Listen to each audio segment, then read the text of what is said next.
First, I must say I'm really happy that we have the chance to do this show, to draw from the collection, because a lot of people ask what we have and when they can see it. So every time we get a chance to pull things out and do an exhibition, it's really fun and everybody really enjoys it.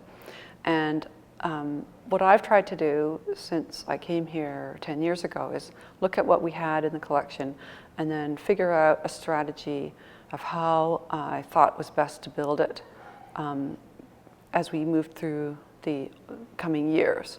And of course, we're restricted by money, as everybody is, but there was a program, it ended just last year with the Canada Council, where they would match funds that you had raised if it were for contemporary art. Well, you had to apply, but they would do that.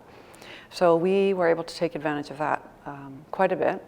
And when I first came in 2007, there was hardly any work in the permanent collection by local artists. There were a couple old things from the 80s by a couple people. So that became my real sort of most pressing focus, was to bring in, through gifts and purchases, significant holdings by the professional artists who are working here in Kelowna. We have a committee in place, a board committee, and then of course our board of directors.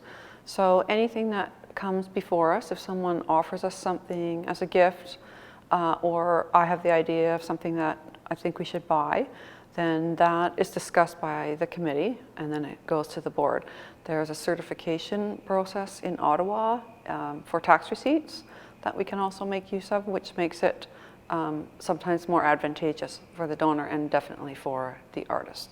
So it's basically year by year, we kind of look at the priorities and see what resources we have and go from there.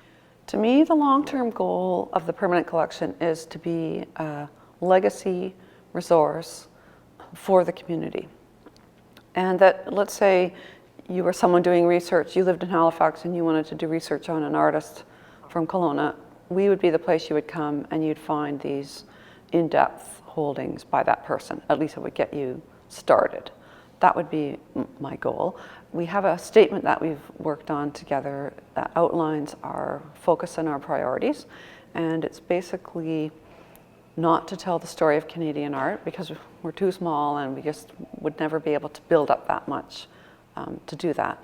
But we can tell the story of art as it's happened in Kelowna, the artists who've lived here and worked here, the artists who've visited here and have been part of our exhibition program.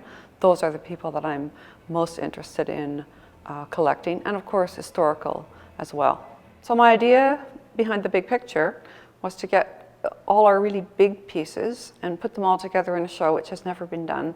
Just because sometimes I think little work is great too, but an artist can sort of rise to the occasion when they decide to work on a really large scale. And none of these works have been shown together. Some of them have never been shown.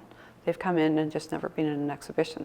So I actually get really excited about getting them all out and kind of making something of it and then seeing how it's going to work in the space, and I feel really happy about it.